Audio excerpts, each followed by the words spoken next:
wabarakatuh. Di sini kami dari kelompok 9 akan mempresentasikan materi yang berjudul pengertian khalifiyah atau perbedaan pendapat dalam fikih atau hukum tentang 4 mazhab di dalam fikih, yaitu Imam Hanafi, Imam Malik, Imam Syafi'i, dan Imam Ahmad. Kelompok kami beranggotakan yang pertama Dwiwanda Apriliana Putri dengan NPM 2020-0207, Andre Wahyu Rinaldi dengan NPM 2020-0208, Nadila Galuh Anjani Putih dengan NPM 2020-0218, Sekar Fatmawati dengan NPM 2020-0225. Pengertian khilafiyah. Khilafiyah atau ikhtilaf dapat diartikan sebagai perbedaan pendapat, pandangan, atau sikap. Khilafiyah dalam Islam berarti perbedaan pendapat dalam menafsirkan ajaran agama. Perbedaan pendapat di antara umat Islam tidak hanya menyangkut masalah fikih saja, tapi juga menyangkut banyak hal. Biasanya perkara yang sering masuk kategori khalifiyah adalah masalah mengenai cabang-cabang agama Islam atau furu', seperti perbedaan waktu puasa, waktu Idul Fitri, Idul Adha, perbedaan bacaan sholat, dan sebagainya. Berdasarkan inilah, perbedaan pendapat di antara manusia merupakan perkara yang tidak dapat dipungkiri sesuai dengan firman Allah Subhanahu wa Ta'ala dalam Quran Surah Hud ayat 118-119 yang berbunyi, walau syaa rabbuka laja'alan nasa ummatan wahidatan wa la yazaluna mukhtalifin illa man rahima rabbuka walidzalika khalaqahum wa tammat kalimatu rabbika la amla anna jahannama minal jinnati wan nasi ajmain, yang berarti jikalau Tuhanmu menghendaki, tentu Dia menjadikan manusia umat yang satu, tetapi mereka senantiasa berselisih pendapat, kecuali orang-orang yang diberi rahmat oleh Tuhanmu, dan untuk itulah Allah menciptakan mereka. Dalam sejarah perkembangan hukum Islam, perbedaan pendapat mengenai penetapan hukum beberapa masalah hukum tetap terjadi di kalangan para sahabat Nabi Muhammad SAW ketika beliau masih hidup. Tetapi perbedaan pendapat itu segera dapat dipertemukan dengan mengembalikannya kepada Rasulullah SAW. Terjadinya perbedaan pendapat dalam menetapkan hukum Islam di samping disebabkan oleh faktor yang bersifat manusiawi, juga oleh faktor lain karena adanya segi-segi khusus yang bertalian dengan agama. Setiap ulama selalu mencari jalan keluar dari setiap permasalahan yang menyebabkan pertentangan melalui hukum Allah. Dasar hukum yang mereka gunakan adalah sama, yakni Al-Quran. Tetapi kadang hasil temuan mereka berbeda, sehingga mereka beramal masing-masing dengan apa yang menurut mereka benar dan tepat. 6 penyebab terjadinya khilafiyah. Yang pertama, ikhtilaf dalam qiraat. Yang kedua, tabiatul lughah atau karakter bahasa. Yang ketiga, riwayat hadis. Yang keempat, validasi riwayat hadis. Yang kelima, fahmun nas. Dan yang keenam, metode ijtihad. Yang pertama, ikhtilaf dalam qiraat. Salah satu faktor penyebab terjadinya perbedaan pendapat oleh para fuqaha adalah faktor qiraat. Sesungguhnya telah datang dari Rasulullah SAW qiraat secara mutawatir, hanya saja sebab urutnya yang mengundang perbedaan pendapat ulama dalam mengistinbatkan hukum, antara lain ikhtilaf dalam wudu tentang mencuci atau membasuh kedua kaki. Allah Subhanahu wa Ta'ala telah berfirman dalam Quran surat Al-Maidah ayat 6 yang berbunyi, A'udzubillahi minasyaitonirrajim, Bismillahirrahmanirrahim. Ya ayyuhallazina amanu idza qumtum ila sholati waghsilu wujuhakum wa aydiyakum ilal marafiqi wamshahu birusikum wa arjulakum ilal ka'bain. Artinya, wahai orang-orang yang beriman, apabila apabila kamu hendak melaksanakan sholat, maka basuhlah mukamu dan tanganmu sampai dengan siku, dan usaplah kepalamu dan basuh kedua kakimu sampai dengan kedua mata kaki. Imam Nafi, Ibnu Amir dan Kisyai membaca lafaz wa arjulakum dengan i'rab nasab, sedangkan Imam Ibnu Katsir, Abu Amr dan Hamzah membacanya dengan jer, yaitu wa arjulikum. Mayoritas ulama fikih mengikuti bacaan nasab sehingga mereka menyatakan kewajiban membasuh kaki dalam wudu bukan mengusapnya. Sedangkan ulama Syiah Imamiyah memilih bacaan jer dan menegaskan kewajiban mengusap kaki dalam wudu. Yang kedua yakni tabiatul lugha atau karakter bahasa. Adanya istilah kata musyarak atau kata yang mengandung banyak makna. Contohnya adanya kata huru dalam firman Allah Subhanahu wa taala dalam Quran surat Al-Baqarah juz 2 ayat 228 yang berbunyi A'udzubillahi minasyaitonirrajim. Bismillahirrahmanirrahim. Wal mutalaqatu yatarabasna bi anfusihinna tahuru. Yang artinya wanita-wanita yang dicerai hendaklah menahan diri atau menunggu selama 3 kali huru. Kata huru merupakan bentuk jamak dari kata khor yang memiliki 2 arti, yakni suci atau haid. Imam Malik, Imam Syafi'i, dan Imam Ahmad berpendapat mengenai makna pertama dari kata huru dalam ayat tersebut, yakni menurut mereka bagi seorang wanita yang dicerai, mereka wajib menunggu selama 3 kali masa haid. Masa tunggu tersebut disebut dengan masa iddah. Selama masa iddah, mereka tidak diperbolehkan untuk menikah. Sedangkan menurut Imam Hanafi dan Imam Ahmad, dalam suatu riwayat bahwa maknanya adalah haid, sehingga masa iddah wanita yang dicerai adalah selama 3 kali masa haid.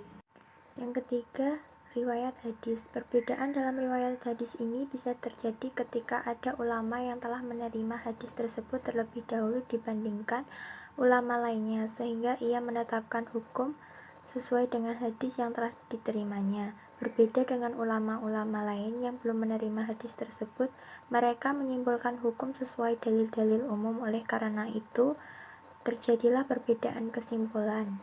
Yang keempat adalah validasi riwayat hadis. Boleh jadi suatu riwayat hadis tersebut telah sampai, akan tetapi di antara para ulama tidak yakin dengan adanya keabsahan riwayat tersebut, atau terjadi perbedaan dalam penilaian terhadap sahih atau dhaifnya, sehingga bagi yang menilainya sahih akan menjadikannya sebagai dalil, sedangkan yang menilainya dhaif tidak mengambilnya sebagai dalil. Yang kelima yakni fahmun nas.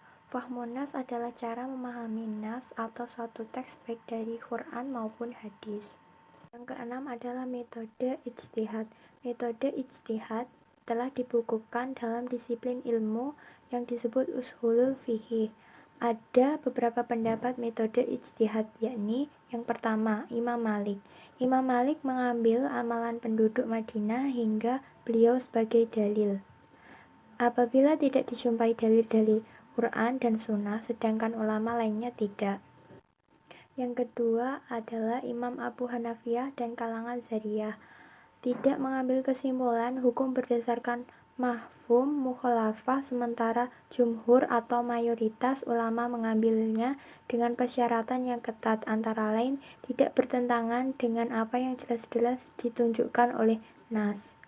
Khilafiyah yang tercela yakni perbedaan pendapat yang motivasinya penentangan, kedengkian dan hawa nafsu, bukan dalam rangka mencari yang paling mendekati kebenaran dan lebih maslahat, atau motivasinya mencari ketenaran dan nama besar atau karena ada sponsor tertentu. Perbedaan pendapat yang menyebabkan perpecahan dan permusnahan umat. Karenanya harus disadari bahwa perbedaan tak seharusnya menyebabkan perpecahan, namun kelolahan agar perbedaan itu menjadi rahmat dan menguntungkan umat. Azab menghadapi khilafiyah. 1. Tidak memvonis dan mencela. 2. Ikhlas karena Allah dan menghindari hawa nafsu. 3. Meningkatkan fanatisme baik terhadap tokoh, mazhab maupun golongan. Berprasangka baik dengan orang lain. Dialog dengan cara-cara yang terbaik. Menjauhi debat kusir dan pertengkaran. Pengertian mazhab. Mazhab adalah pokok pikiran atau dasar yang digunakan oleh imam mujtahid dalam memecahkan masalah atau mengistinbatkan hukum Islam. Penyebab terjadinya perbedaan pendapat atau mazhab dikarenakan perbedaan persepsi mengenai usul fikih dan fikih serta perbedaan penafsiran mujtahid. Perbedaan tersebut juga diakibatkan adanya perbedaan zaman, primordialitas, serta geografis manusia. Mazhab sendiri terbagi menjadi beberapa ruang lingkup, yaitu 1. Mazhab dalam lingkup politik atau mazhab syiah. 2. Mazhab dalam lingkup akidah atau mazhab ijtihadiyah. 3. Mazhab fikih atau hukum atau mazhab fikih. Imam Syafi'i, Imam Hanafi, Imam Hambali, dan Imam Maliki. Dalam mazhab fikih terdapat istilah yang sering dikenal namanya yakni mazhab 4 atau mazhab Ahlus Sunnah wal Jamaah. Mazhab tersebut merupakan mazhab yang paling banyak dianut oleh umat Islam terutama di Indonesia. Imam Hanafi, Imam Abdu Hanafiyah merupakan salah satu imam dari mazhab Ahlus Sunnah wal Jamaah yang sering dikenal sebagai Imam Hanafi. Ia dikenal karena menggunakan 3 metode untuk mendapatkan berbagai hukum yang tidak terdapat pada Al-Quran. Imam Hanafi menggunakan Al-Quran sebagai pedoman utama dan Sunnah sebagai pedoman kedua. Selain itu, ia juga menggunakan pedoman lainnya yakni fatwa yang diperoleh dari para sahabat, qiyas, ihtisan, dan ijma'. Imam Maliki dikenal sebagai seorang yang ahli fikih serta hadis terkemuka pada zamannya. Kitab Al-Muwatta merupakan salah satu hasil pemikiran Imam Maliki. Kitab ini disusun pada masa pemerintahan Khalifah Harun ar-Rasyid, disebut sebagai kitab fikih. Imam Syafi'i merupakan seorang ulama fikih dan hadis masyhur pada zamannya. Murid Imam Syafi'i ini berasal dari berbagai penjuru wilayah seperti Basra, Hijaz, Tunis, dan juga Irak. Tak sedikit pula orang Spanyol dan Afrika juga mempelajari serta menganut mazhab Syafi'i. Imam Hambali atau Ahmad bin Hanbal memiliki nama lengkap Ahmad bin Muhammad Al-Bad, merupakan seorang yang ahli hadis dan teknologi Islam. Salah satu hasil karya Imam Hambali adalah kitab Al-Musnad Al-Kabir yang terdapat sekitar 25.000 hadis di dalamnya. Kitab-kitab Imam Hambali banyak dijadikan rujukan bagi para ulama dalam memilih hukum. Perbedaan mazhab di antara 4 tokoh tersebut. Perbedaan mazhab biasanya terletak pada akidah yang diajarkan, seperti pada akidah dalam menjalankan ibadah. Contoh perbedaan dari keempat tokoh tersebut di dalam hal wudhu. Menurut mazhab Hanafi, rukun wudhu ada 4, sedangkan menurut Imam Maliki dan Imam Hambali, rukun wudhu ada 7. Sedangkan menurut mazhab Syafi'i, rukun wudhu terdapat 6 rukun. Perbedaan dalam perkara sholat yakni terdapat pada bacaan Al-Fatihah. Menurut Imam Hanafi, bacaan Al-Fatihah pada sholat tidak di setiap rakaat diharuskan. Sedangkan Imam Syafi'i dan Imam Maliki berpendapat bahwa membaca Al-Fatihah setiap rakaat sholat adalah wajib. Mazhab Imam Hambali juga menyatakan bahwa membaca Al-Fatihah juga wajib dalam setiap rakaat sholat. Persamaan mazhab di antara 4 tokoh tersebut. Keempat mazhab memiliki pendapat yang sama dalam hal hukum meninggalkan sholat wajib 5 waktu. Hanya saja dalam masalah hukumnya, ketiga mazhab yaitu Syafi'i, Hambali, dan Maliki berpendapat bahwa seharusnya orang yang meninggalkan sholat hanya karena alasan meremehkan atau malas harus dibunuh. Sedangkan menurut Imam Hanafi, orang yang meninggalkan sholat wajib sebaiknya ditahan selama-lamanya. Persamaan lainnya terdapat pada hal niat, di mana keempat mazhab sepakat bahwa niat sholat tidak perlu diungkapkan dengan kata-kata.